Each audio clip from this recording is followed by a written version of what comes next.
Good morning students, मैं doctor Sandeep Tiwari आप लोगों का एक बार फिर से स्वागत करता हूं ऑनलाइन क्लासेस में। स्टूडेंट्स, आज की क्लास में हम एक प्ले और एक ड्रामा डिस्कस करने जा रहे हैं, that is the silver box. And this drama is written by John Galsworthy.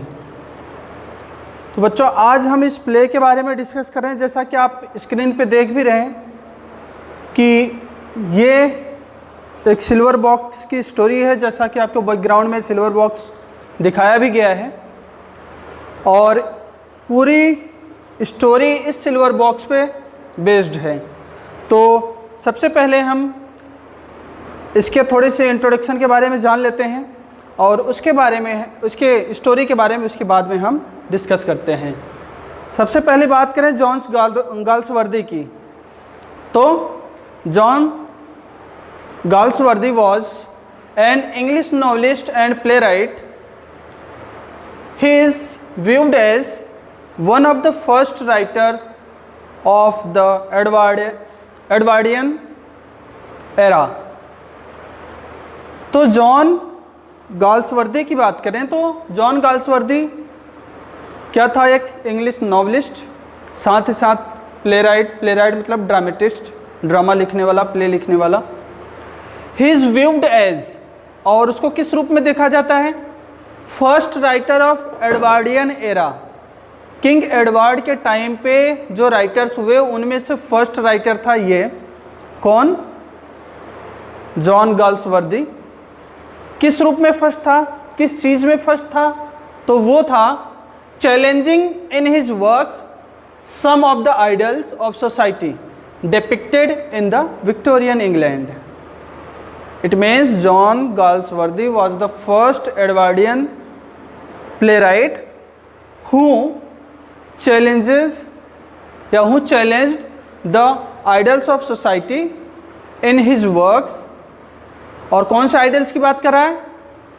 That was found in Victorian England, मतलब विक्टोरिया रानी के टाइम पे इंग्लैंड में जो सोसाइटी में देखा जा रहा था या जो सोसाइटी में इन्वॉल्व था उसके बारे में चैलेंज करते हुए या उसके बारे में एक्सप्लेन करते हुए उन्होंने अपने वर्क्स में लिखा है। He won the Nobel prize for literature in 1932। 1932 में उनको नोबेल प्राइज़ मिला। किसके लिए? लिटरेचर के लिए। और his plays along with the other writers of the time such as G.B. Shaw addressed the class system and the social issue। John Galsworthy के pledge को देख लिया जाए और साथ ही साथ इनके साथ के जो इनके कंटेम्प्रेरी राइटर्स थे जैसे कि G.B. Shaw, इनके वर्क्स में अगर हम देखेंगे तो हम पाएंगे कि इन्होंने सोसाइटी में जो सोशल सिस्टम था, क्लास सिस्टम था, सोशल इश्यूज थे, उन पे वर्क्स लिखा है इन लोगों ने। बात करें अपने इस प्ले की, सिल्वर बॉक्स की, तो the silver box is a 3 act play. Silver box में कितने एक्ट हैं? ओनली 3 एक्ट्स हैं। और it is a social tragedy. बच्चों, जब मैं आपको लिटरेरी टर्म पढ़ा रहा था तो मैंने वहाँ आपको एक बताया था प्रॉब्लम प्ले। अभी आगे वो स्क्रीन भी आएगी प्रॉब्लम प्ले की। तो प्रॉब्लम प्ले के बारे में मैंने बताया था और उसमें जब मैंने आपको बताया था तो ये कहा था मैंने कि कोई ऐसा प्ले या कोई ऐसा वर्क जो किसी सोशल इश्यूज, किसी सोशल प्रॉब्लम से रिलेटेड हो, उसको कहते हैं प्रॉब्लम प्ले। तो हम बात करें इसकी, तो इसमें भी एक सोशल प्रॉब्लम को डिस्कस किया गया है, इसलिए सोशल ट्रेजेडी कहलाती है। और it was written by Galsworthy in 1906। ये लिखी कब गई थी? 1906 में। और इसको फर्स्ट टाइम थिएटर में पब्लिश किया गया था। कब? 1906 में ही 20 सितंबर 20 सितंबर को 1906 में ही इसको थिएटर में पब्लिश किया गया, और वो थिएटर कौन सा था? Royal court theatre. थिएटर का क्या नाम था? Royal court theatre. और ये कहाँ है? ये लंदन में है। इसके बाद आगे बात करें तो he wrote after he had written novels for about 10 years. उसने इस प्ले को लिख लिया, इस ड्रामा को लिख लेने के बाद लगभग 10 साल बाद बाकी जो ड्रामास थे उनको लिखा। The play was a great success. और ये जो इसका प्ले था जब थिएटर में पब्लिश हुआ तो इसको बहुत ज़्यादा सक्सेस मिली, लोगों के द्वारा बहुत इसकी प्रशंसा की गई, और इसी से ये वो होकर मोटिवेट होकर के बहुत सारे और प्लेज लिखता है। It's praise inspired him to write a number of other plays. तो अभी मैंने बताया कि इस प्ले की सक्सेस से वो इतना इंस्पायर्ड हुआ कि इसी टाइप के या इसी काइंड्स के जो अदर वर्क्स हुए उनके बारे में उसने लिखना स्टार्ट किया। It also established his reputation as a dramatist. मतलब इसी प्ले ने, कौन सी प्ले ने? द सिल्वर बॉक्स ने ही उसको एज अ ड्रामेटिस्ट या एज अ प्ले राइट के रूप में फेमस बनाया। बात करें आगे, the play also presents Galsworthy as a reformer. Reformer बच्चों जो हमारे समाज में सुधार का काम करते हैं, जिसको हम समाज सुधारक का काम कहते हैं, और जो हमारे समाज में व्याप्त बुराइयों को दूर करने का काम करते हैं। जैसे राजा राम मोहन राय की बात करें तो he was also a reformer. तो जॉन गाल्सवर्दी को हम एक रिफॉर्मर के रूप में भी जानते हैं। He wants reform in the thinking of society, in the nature of law and it's enforcement. और वो किस चीज़ में रिफॉर्म करना चाहते थे? तो वो सोसाइटी की थिंकिंग में रिफॉर्म करना चाहते थे, लोगों की थिंकिंग चेंज करना चाह रहे थे। जो हमारे सोसाइटी में लॉ डेवलप्ड है उसमें वो सुधार लाना चाहते थे। साथ ही साथ इस लॉ के जो रूल्स रेगुलेशन थे, जो बाध्यता थी, उनमें सुधार लाना चाहते थे। ही shows that the law as it plays the role as a merciless villain in English society। उन्होंने क्या शो किया है अपने इस प्ले में? उन्होंने क्या शो किया है कि जो समाज में या इंग्लिश सोसाइटी में जो लॉ था ना, वो कैसे मर्सीलेसली फॉलो किया जाता था या कैसे मर्सीलेसली रूल्ड किया जाता था।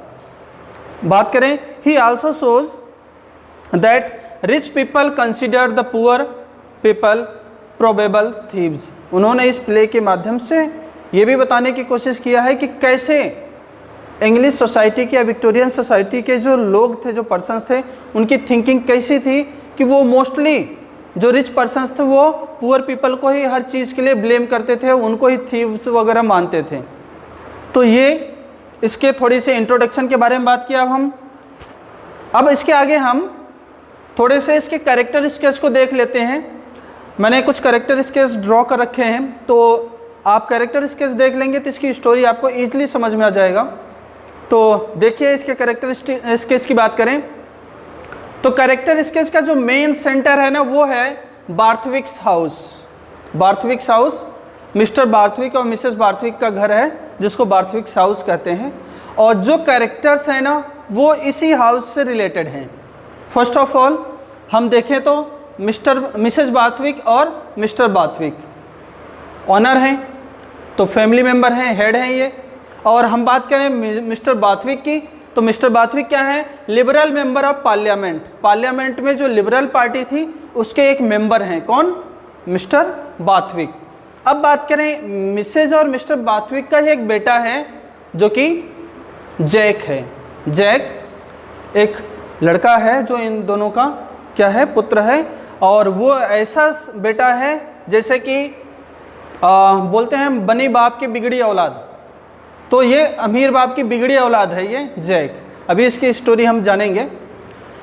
और इसके बारे में बात करें, इस हाउस से रिलेटेड और कौन कौन है, तो ये जो नीचे के कैरेक्टर इसके पूरे यहाँ पे ड्रॉ किए गए हैं, वो इनके घर में या तो वो मेड सर्वेंट है या वो सर्वेंट हैं। बात करते हैं एक एक करके। पहले हम बात करते हैं मिस्टर जोन्स और मिसेस जोन्स की।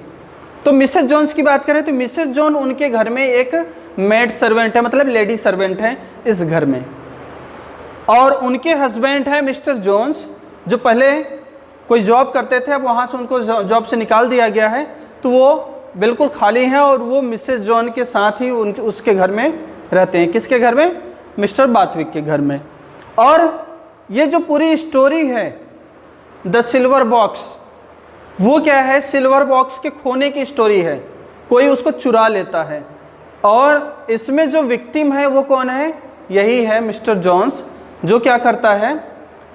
सिल्वर बॉक्स चुरा लेता है। और सिल्वर बॉक्स क्या है बच्चों? एक सिल्वर बॉक्स है वो सिगरेट का सिल्वर बॉक्स है, उसके बारे में बात की जा रही है यहाँ पे।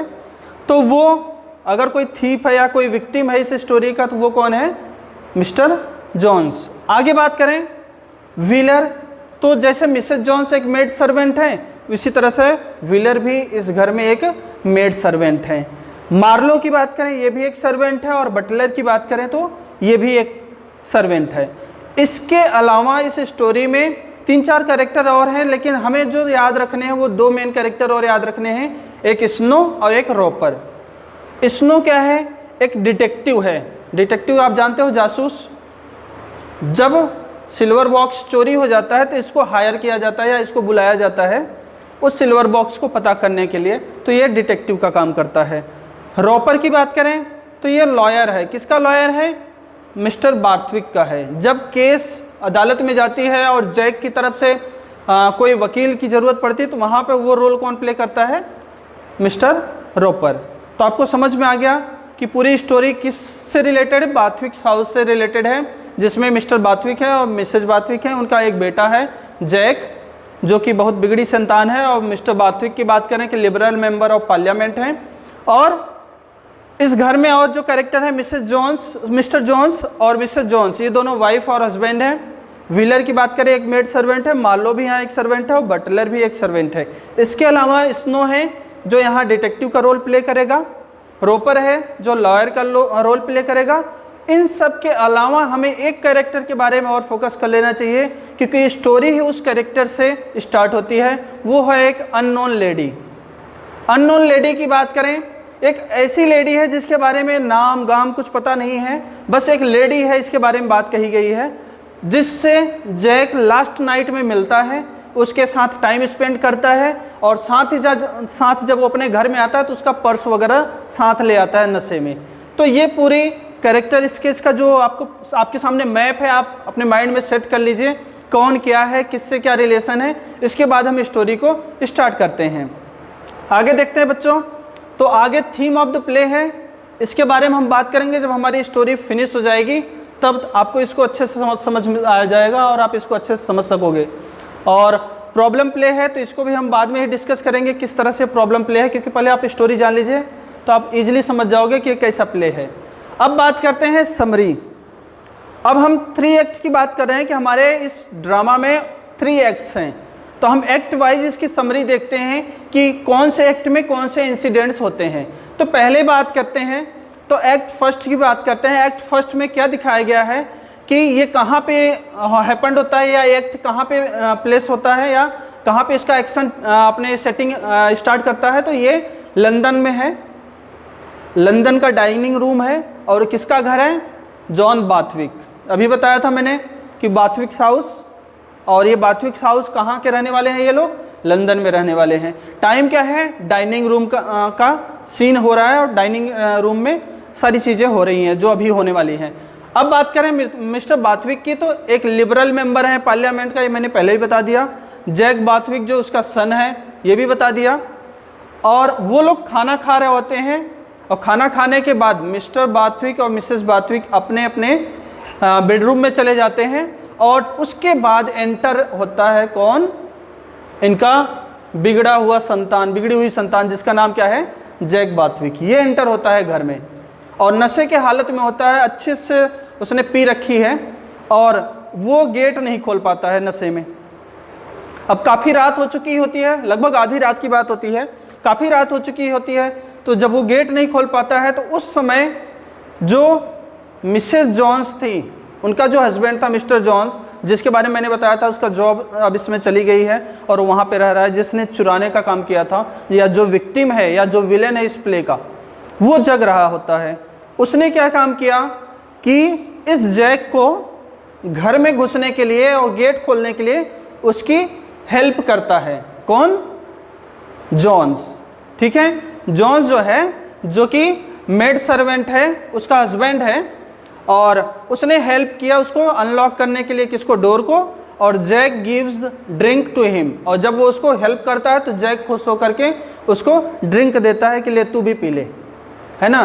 तो वो भी खुशी खुशी इसको पी लेता है, और इसके दौरान ही वो ड्रिंक ले रहा होता है, इसके दौरान ही जैक इतने नशे में होता है कि वो जो हॉल में सोफ़ा रखा रहता है उसी पे जाके वो गिर जाता है। और गिर जाने के बाद जॉन्स ने देखा कि जैक के हाथ में एक लेडी बैग है। उसने देखा कि एक लेडी बैग है, और जॉन्स उसमें से एक पर्स गिरता है, उस लेडी बैग में से एक पर्स गिरता है जो लेडीज़ का है ही है। तो Johns take a purse that has fallen from the handbag and a silver box, a cigarette box and leaves.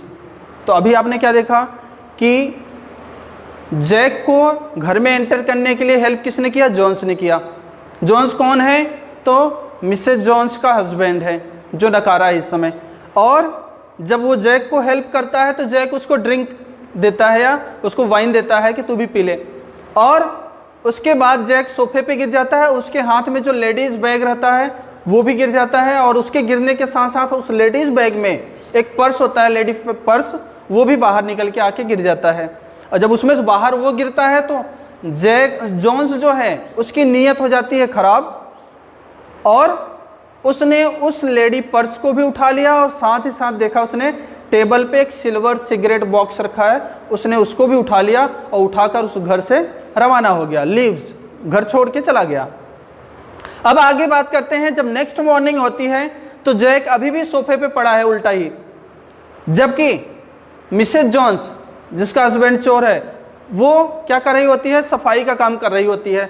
और सफाई के दौरान ही वो व्हीलर, जो अभी मैंने बताया था मेड सर्वेंट और है, उससे और साथ ही साथ मार्लो, एक दूसरा जो सर्वेंट है, उससे अपने हस्बैंड के बारे में बात कर रही होती है कि उसके हस्बैंड की जॉब चली गई है, वो इरिटेट रहता है, हमेशा ही लड़ता झगड़ता रहता है, ऐसे सारी बातें कर रही होती है। ठीक इसी समय मार्लो नोटिस करता है कि उस हॉल में जो टेबल पे सिगरेट बॉक्स रखा है वो वहाँ से मिसिंग है, वो वहाँ पे नहीं दिखाई दे रहा है। तो इसके बाद बात करें तो John Barthwick and his wife having breakfast talk about, next morning की बात है, उसने देख लिया, किसने? मार्लो ने, कि वहाँ से सिगरेट बॉक्स गायब है, और उसके दिमाग में ये आया है कि सिगरेट बॉक्स गायब करने वाली कौन है? मिसेज जॉन्स, जो सफाई कर रही होती है, जबकि चुराया किसने है? उसके हस्बैंड ने। तो वो जाता है किसके पास? मिस्टर जॉन्स, सॉरी जॉन बाथविक और मिसेज बाथविक के पास जाता है, जो कि क्या कर रहे होते हैं? ब्रेकफास्ट ले रहे होते हैं, और वो बात कर रहे होते हैं किसके बारे में? पॉलिटिक्स के बारे में बात कर रहे होते हैं।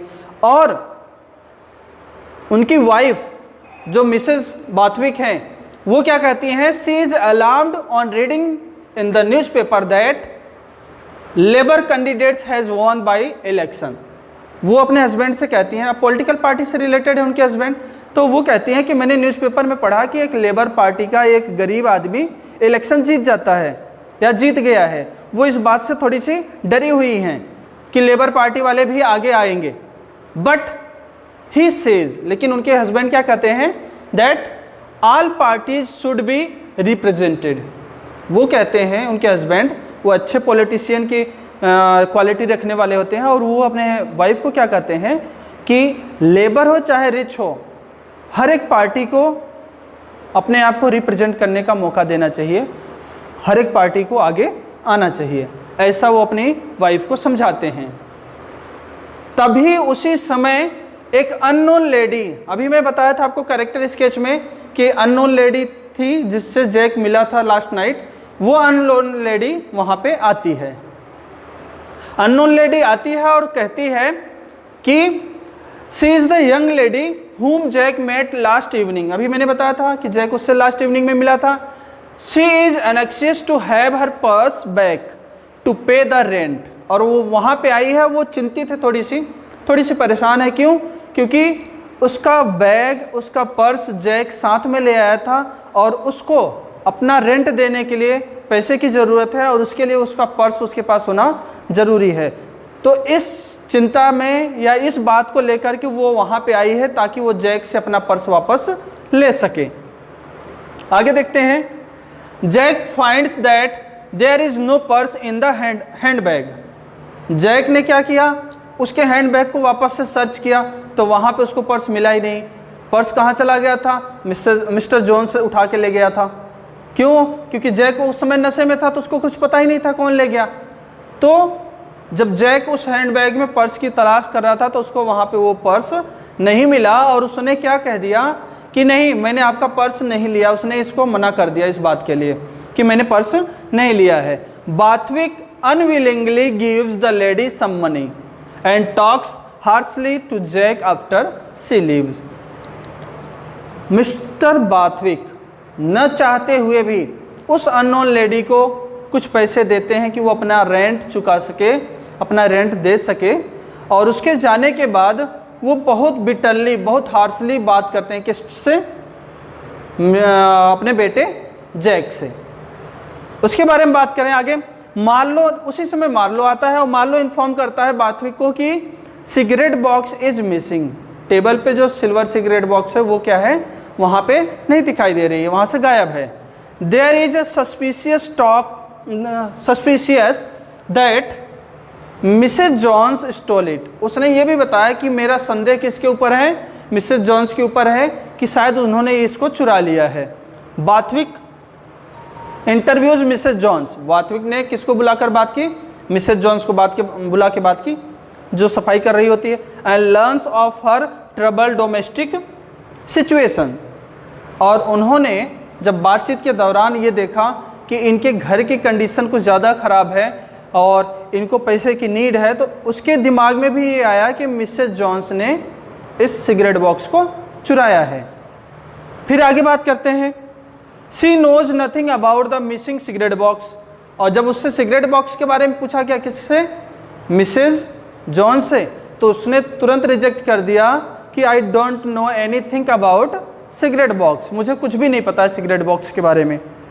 तो ये स्टोरी यहाँ पे ख़त्म होती है और एक्ट प्ले का खात्मा यहाँ पे हो जाता है। एक्ट फर्स्ट यहाँ पे कंप्लीट होता है। एक्ट सेकंड की बात करें बच्चों, तो एक्ट सेकंड कहाँ खुलता है? तो एक्ट सेकंड में जो सीन हमें दिखाई दिया जाता है वो दिखता है हमें मिस्टर और मिसेज जॉन्स के घर में। कौन? वो मेड सर्वेंट और उसका हस्बैंड, उसके घर में एक्ट सेकंड हमें दिखाई देता है। तो बात करते हैं। In the Johns house, Johns complains to his wife that he is badly treated when he tries to find work. Mr Johns अपनी वाइफ को बताता है कि जब वो वर्क की तलाश में गया या जॉब की तलाश में गया तो लोगों ने उसके साथ बैडली ट्रीट किया, बहुत बुरा व्यवहार किया, ऐसा वो बता रहा होता है। She says that they have to pay the rent today। जबकि उसकी वाइफ उसको क्या कहती है कि आज हमें अपने घर का रेंट पे करना है। और ठीक उसी समय क्या होता है, at the same time the land lady comes for the rent. उसी टाइम उनकी मकान मालकिन घर में आ जाती है रेंट लेने के लिए। John unexpectedly gives him his wife some money to pay. John बातचीत के दौरान ही कुछ पैसे निकाल करके अपनी वाइफ को देता है, बोलता है दे दे रेंट पे कर दो, ऐसा वो करता है। Mrs Johns is shocked to find that he has a purse and the missing cigarette box. उसी समय मिसेज जॉन्स को पता चलता है कि मेरे हस्बैंड के पास वो जो पर्स खोया हुआ है बाथविक्स हाउस से, और वो जो सिगरेट बॉक्स खोया हुआ वो किसके पास है? मेरे हस्बैंड मिस्टर जॉन्स के पास ही है। और ये बात जानकर उनको बहुत शौक होता है। जॉन उसको एक्सप्लेन करता है, वो क्या एक्सक्यूज़ देता है देखो, कि आई एम नॉट थीफ, मैं चोर नहीं हूँ। I did as Jack told me to take whatever you like. उसने क्या कहा कि मैं चोर नहीं हूँ, मैंने तो वही किया जैसा कि जैक ने मुझे कहा था कि जो तुम्हें पसंद आए ले लो। एक्चुअली क्या हुआ कि जब वो नशे में गिरा हुआ था सोफे पे, तो उससे बोला कि तुम एक नेता की तरह दिखाई दे रहे हो, एक पॉलिटिशियन की तरह दिखाई दे रहे हो, ये भी घर पॉलिटिशियन का, जो तुम्हें पसंद आए वो ले लो। जैक ने सोते सोते या नशे में ऐसा कुछ कहा था और जॉन्स ने उस बात को सच कर दिया, उस पर्स को चुरा करके और सिगरेट बॉक्स को चुरा करके। तो आगे बात करते हैं, जब वो लोग ऐसी बात कर रहे होते हैं, ठीक उसी समय एंट्री होती है स्नो की। स्नो बताया था मैंने, डिटेक्टिव। तो स्नो ए डिटेक्टिव एंटर्स, उसी समय स्नो आ जाता है जो कि जासूस होता है, वो सिगरेट बॉक्स की तलाश के लिए निकला हुआ रहता है। And finds the cigarette box he is looking for, और वो उस सिगरेट बॉक्स को पा जाता है या देख लेता है जिसकी वो तलाश कर रहा होता है। ही अज्यूम्स, उसने अनुमान लगाया, अज्यूम्स मतलब गेस करना, उसने अज्यूम किया है, अनुमान लगाया कि मिसेस जॉन्स स्टोल इट। उसे भी यही लगा कि मिसेस जॉन्स ने चुराया। क्यों? क्योंकि सबको पता है कि वहाँ साफ सफाई का काम करने वाली कौन है, मिसेस जॉन्स है। तो सफाई के दौरान उसको दिखा और वो उठा लाई, उसने भी यही अनुमान लगाया। फिर एंड अरेस्ट हर, और उसको गिरफ्तार कर लेता है। किसको? मिसेस जॉन्स को। तब क्या होता है, जो मिस्टर जॉन्स होता है ना, उसका हस्बैंड, वो क्या करता है, saying he took the box himself. तब उसके हस्बैंड ने यहाँ तो थोड़ा अच्छा काम किया उसने, कि जब देखा वाइफ गिरफ्तार हो रही तो कहता है कि इसकी गलती नहीं है, इस बॉक्स को तो मैंने उठाया है, मैंने लिया है। और वो उसने किस पर अटैक कर दिया, स्नो के ऊपर, उस डिटेक्टिव के ऊपर अटैक कर दिया कि इसको छोड़, और उससे लड़ने लग गया। इसी समय एक पुलिस वाला है, उससे भी लड़ने लग गया। बाकी और ज़्यादा पुलिस वाले आ गए तो उसको गिरफ्तार करके ले जाते हैं। किसको? मिस्टर जॉन्स को। तो यहाँ मिस्टर जॉन्स गिरफ्तार हो जाता है। अब बात करते हैं आगे। अब वापस से जो सीन जाता है वो कहाँ पहुँच जाता है, बाथविक्स हाउस में पहुँचते हैं सीन। इतना सीन कहाँ था अभी तक, मिस्टर और मिसेस जॉन्स के घर में था। अब इसके आगे जो सीन देख रहे हैं हम, वो कहाँ पहुँचते हैं, बाथविक्स हाउस के घर में। स्नो को सफलता मिल गई, वो सक्सेस मिल गया उसको, तो अब वो जाकर के उनको इन्फॉर्म करेगा। तो in the Barthwick's house dining room that evening Mr and Mrs Barthwick and Jack are having desserts. तो इवनिंग टाइम में जो हल्का फुल्का ब्रेकफास्ट लेते हैं, वो ले रहे होते हैं कौन, मिस्टर और मिसेस बाथविक, साथ में उनका बेटा जैक। स्नो उसी समय आता है, comes in, presents his report of the whole incidents, और पूरे अपने डिटेक्टिव का जो कार्य उसको दिया गया था उसका पूरा रिपोर्ट उनके सामने प्रेजेंट करता है। और स्नो ये कहता है कि Johns should be prosecuted.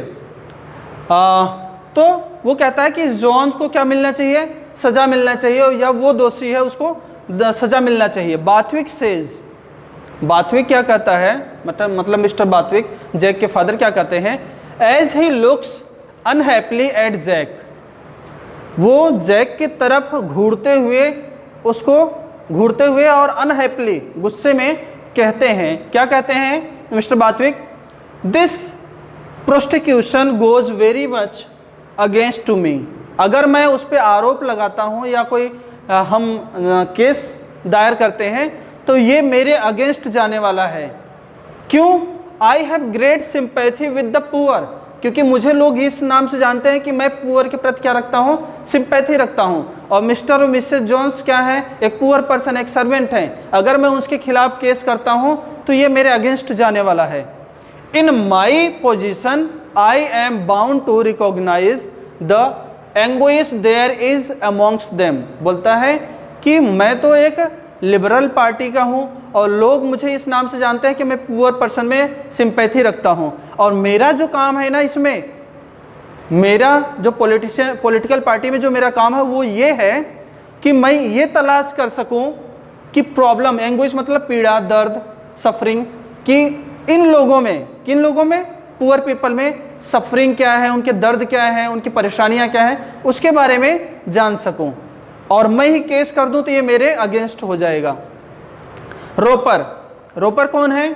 बाथविक्स lawyer. अभी मैंने स्टार्टिंग में बताया था, wants to know how to present the case in the police court. Roper उनसे बात करता है मिस्टर बाथविक से, तो आप बताइए कि हम केस को कैसे प्रेजेंट करें या कैसे लेके जाएं कोर्ट में। Mrs Barthwick believes that Jack's involvement is an invention of Jones's. Mrs Barthwick, जो जैक उनका बहुत लाडला प्यारा बेटा था, वो अभी भी अपने बेटे में कमी नहीं ढूंढती हैं। वो बोलती हैं कि मेरा बेटा तो निर्दोष है, सारा जो ये इन्वेंशन या सारा जो दोष लगाया गया है उसके ऊपर वो किसके द्वारा है, जोन्स के द्वारा है। सब कुछ काम किसका है, जोन्स का। मेरा बेटा तो निर्दोष है। Jack is unwilling to appear in court, और जैक भी क्या है, अनविलिंग मतलब रेडी नहीं है कि वो कोर्ट में अपीयर हो, पुलिस के सामने अपीयर हो। जैक भी ऐसा नहीं चाहता। Barthwick is anxious that the details should not get into the papers, और बाथविक इस बात से चिंतित है कि मेरे घर में ये जो सारे इंसिडेंट्स हुई है ना, इस सारे इंसिडेंट्स की डिटेल न्यूज़पेपर में न जाए, वो इसके लिए चिंतित है। तो सेकेंड सीन या सेकेंड जो प्ले है, प्ले का जो सेकेंड एक्ट है वो यहाँ पे कंप्लीट होता है। यहाँ पे इस इंसिडेंट्स के साथ ये यहाँ पे कंप्लीट होता है। और फिर हम चलते हैं एक्ट थर्ड में। एक्ट थर्ड में जब हम जाते हैं तो हमें कहाँ दिखाई दिया जाता है, कोर्ट, पुलिस कोर्ट की बात दिखाई जाती है कि केस दायर हो चुका है और कोर्ट में सुनवाई चल रही होती है मजिस्ट्रेट के सामने, और वहाँ के इंसिडेंट्स को दिखाया जाता है एक्ट थर्ड में। तो देखो, इन the police court Mrs John says she was shocked that her husband had the box।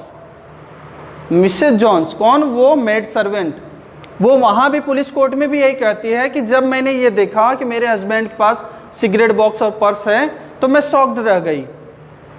John says he help Jack to unlock the door and that Jack said to him you look like one of these are socialist, take whatever you like. अभी मैंने आपको शुरू में बताया था कि जब उसने जैक की हेल्प की थी, किसके लिए, अनलॉक करने के लिए डोर को, तो जैक ने उसको नशे में ही कहा था कि तुम किसकी तरह लग रहे हो, सोशलिस्ट की तरह लग रहे हो, समाजवादी की तरह लग रहे हो, और तुम्हें जो कुछ भी पसंद हो यहाँ से ले जाओ। तो उसने वही बात कहाँ कही, कोर्ट में कह दी। फिर John says he took the box out of spite. John says he took the box out of spite, मतलब मैं किसी, स्पाइट मतलब होता है दुर्भावना, बोलता है मैं किसी दुर्भावना से इसको नहीं उठाया था, मैं दुर्भावना से परे जाकर, आउट ऑफ स्पाइट मतलब दुर्भावना से परे, मतलब चोरी के मकसद से नहीं उठाया था, मुझे तो कहा गया था इसलिए मैंने उठाया। रॉपर जो कि उनका लॉयर है, question to Jack and he says he does not remember anything. जब इन सब चीज़ों के बारे में, जैसा कि जॉन्स ने कहा कि उसने जैक ने ऐसा कहा था तब मैंने ऐसा किया, इन सारी बातों को लेकर के जो रॉपर जो लॉयर है वो जो जैक से क्वेश्चन करता है, उससे जब क्वेश्चन पुटअप करता है कि आपकी राय क्या है इसके बारे में, तो जैक क्या कहता है कि मैं तो नशे में था, मुझे तो कुछ पता ही नहीं है, शायद मैंने ऐसा कुछ नहीं कहा है। फिर क्या होता है, बाथविक डज नॉट प्रेस चार्जेस, बाथविक नहीं चाहते कि ये सारी चीज़ें किस में जाए, प्रेस में जाए, and Mrs Johns is discharged. और तभी क्या होता है कि मिसेस जॉन्स, जिसके बारे में लोग सबसे पहले शक किए थे किसने चुराया होगा, उसको तो डिस्चार्ज कर दिया जाता है, छोड़ दिया जाता है। John who has pleaded guilty of stealing the box and assaulting the police is told that being drunk is no excuse and is given 1 month in prison. Mrs Jones को छोड़ दिया गया और मिस्टर जॉन्स को चोरी के आरोप में, पुलिस के ऊपर असॉल्टिंग मतलब अटैकिंग के रूप में या अटैकिंग के आरोप में उसको क्या माना जाता है, दोषी माना जाता है। जब उसने ये एक्सक्यूज़ दिया कि मैं भी ड्रंक, नशे में था, तो वो बोलते हैं कि ड्रंक करने का कोई एक्सक्यूज नहीं दे सकते, नशे का आप कोई एक्सक्यूज नहीं दे सकते, आप दोषी हो, आपको सज़ा मिलेगी, और उसको सज़ा दी जाती है 1 महीने की प्रिजन, 1 महीने के लिए जेल खाने में डाल दिया जाता है। As he leaves he shouts, जैसे उसको ले जा रहे थे कोर्ट से जेल खाने के लिए, वो बिटरली, बहुत कड़वाहट के साथ, बहुत तेज़ी से चिल्लाया, किसके ऊपर, जैक के ऊपर। क्या कहा उसने, who took the purse while drunk but has not punished, बोलता है कि उसने भी ड्रंक, नशे में पर्स उठाया, पर्स घर में लेकर के आया, लेकिन उसको पनिशमेंट नहीं दिया गया, और मैं नशे में कुछ किया तो मुझे पनिशमेंट दिया गया। ऐसा चिल्लाते हुए वो वहाँ से चला जाता है। अब बच्चों अपनी स्टोरी यहाँ पे आके कंप्लीट हो जाती है। अब मैंने आपको 2-3 बातें कही थी कि पहले हम इसके थीम के बारे में बात करेंगे और फिर इसको प्रॉब्लम प्ले के बारे में बात करेंगे। तो चलिए हम उस पेज पे वापस चलते हैं। तो बात करते हैं theme of the play. Play में थीम क्या रही है। तो आपने पूरी स्टोरी पढ़ने के बाद आपके माइंड में एक चीज़ आया होगा, जैसा कि लास्ट सेंटेंस था किसका, मिस्टर जॉन्स का, कि नशे की हालत में मैंने भी एक ही गुनाह किया, और नशे की हालत में वही गुनाह, वही फॉल्ट किसका है, मिस्टर जैक का भी है, लेकिन सज़ा किसको मिली, मुझ पुअर को, गरीब को सज़ा मिल गई और अमीर बच गया। तो यही इस प्ले की थीम है, जैसा कि हमारी सोसाइटी में भी पाया जाता है बच्चों। अगर आप पिछले कुछ सालों में जा कर के देखेंगे तो एक बड़ा आदमी, एक एक्टर ऐसा जो नशे की हालत में फुटपाथ पे लोगों को कुचल करके निकल जाता है और पैसे के दम पर उसको जमानत मिल जाती है और वो बाहर घूमता रहता है धड़ल्ले से, और वहीं गरीब बेचारा एक कोई थोड़ा सा भी पनिशमेंट, थोड़ी सी भी कोई फॉल्ट कर देता है, उसकी थोड़ी सी भी मिस्टेक होती है तो उसको उठा के जेल खाने में डाल दिया जाता है या उसको पनिशमेंट दे दिया जाता है। तो ये प्रॉब्लम जो है विक्टोरियन सोसाइटी की नहीं है, हमारे इंडियन सोसाइटी में भी है। हमारे इंडियन सोसाइटी में जो लॉ है ना, हम जस्टिस कहते हैं, लेकिन ये अनजस्ट है। अनजस्ट कहने का मतलब ये सबके लिए समान नहीं है। अमीर आदमी पैसे के दम पे, अपने लॉयर के दम पे यहाँ पे जस्टिस खरीद लेता है, न्याय को खरीद लिया जाता है, जबकि गरीब आदमी बेचारा बिना पैसे के और बिना वकील के सजा पाता है। यही चीज़ इस प्ले में दिखाया गया है और यही चीज़ आप अपनी सोसाइटी में भी देख सकते हैं। तो चलिए इसके थीम के बारे में देखते हैं क्या है। The theme of the play is the idea that there is one law for rich and the another for the poor. इस थीम में या इस प्ले में जो थीम दिखाया गया है वो एक आइडिया के ऊपर है, एक आइडिया के ऊपर बेस्ड है। वो आइडिया क्या है कि हम कहते हैं कि समाज में एक ही लॉ है, चाहे वो रिच हो चाहे वो पुअर हो, एक ही लॉ, सबके लिए कानून समान है, लेकिन ऐसा नहीं है। In other words the play shows that if A rich man and a poor man commit one and the same offence, offence मतलब मिस्टेक या अपराध, क्राइम कह सकते हो, the rich man can escape the punishment while the poor man shell be punished by the law. दूसरे शब्दों में बात करें कि अगर समाज के दो वर्ग, कौन, एक रिच वर्ग और एक पुअर वर्ग, ये दोनों पर्सन एक ही गुनाह करते हैं, एक ही क्राइम करते हैं, तो उसमें रिच पर्सन क्या हो जाता है, एस्केप द पनिशमेंट, पनिशमेंट से वो बच जाता है, जबकि जो पुअर पर्सन है वो लॉ के अकॉर्डिंग पनिश्ड किया जाता है। यही इस पूरे प्ले का क्या है, थीम है। Such is the power of wealth and money in our modern society. Modern society की बात कर रहा है, उसमें इंडियन सोसाइटी भी आ रही है। देखो कि such is the power of wealth and money in our modern society. और ये सारी चीज़ें क्यों हो रही हैं, क्योंकि वेल्थ और मनी के पावर से। ऐसी चीज़ें हमारे मॉडर्न सोसाइटी में वेल्थ और मनी के वजह से पाई जाती हैं।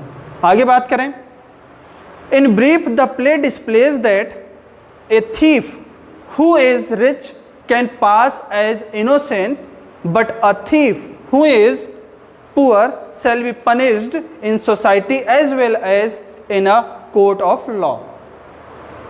क्या बताया गया इसमें कि एक अमीर आदमी जो चोर है वो कैसा साबित हो जाता है, इनोसेंट, पास एज इनोसेंट, उसको इनोसेंट मान करके पास कर दिया जाता है, छोड़ दिया जाता है।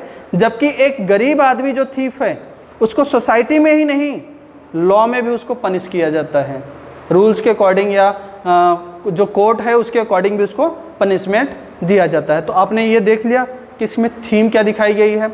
अब हम अगर नहीं जाएं अगले नेक्स्ट पेज पे जो हमारा टाइटल है द प्रॉब्लम प्ले, तो आप यहीं से समझ गए होंगे ईजिली कि ये प्रॉब्लम प्ले है या नहीं है, क्योंकि आपको सीधे सीधे सारी स्टोरी क्लियर हो गई है कि इसमें प्रॉब्लम कहाँ है, सोसाइटी में ये प्रॉब्लम है या नहीं है।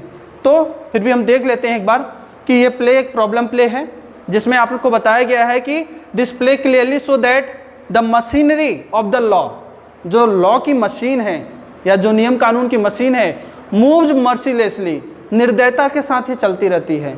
कौन? लॉ ऑफ मशीनरी या मशीनरी ऑफ लॉ, जो मशीन है किसकी? लॉ की, वो मर्सीलेसली चलती रहती है। But it crushes mostly the poor, लेकिन ये मशीन किसको कुचलती है? मोस्टली द पुअर, पुअर लोगों को ज़्यादा कुचल रही है। एंड हेल्पलेस, और जो हेल्पलेस हैं।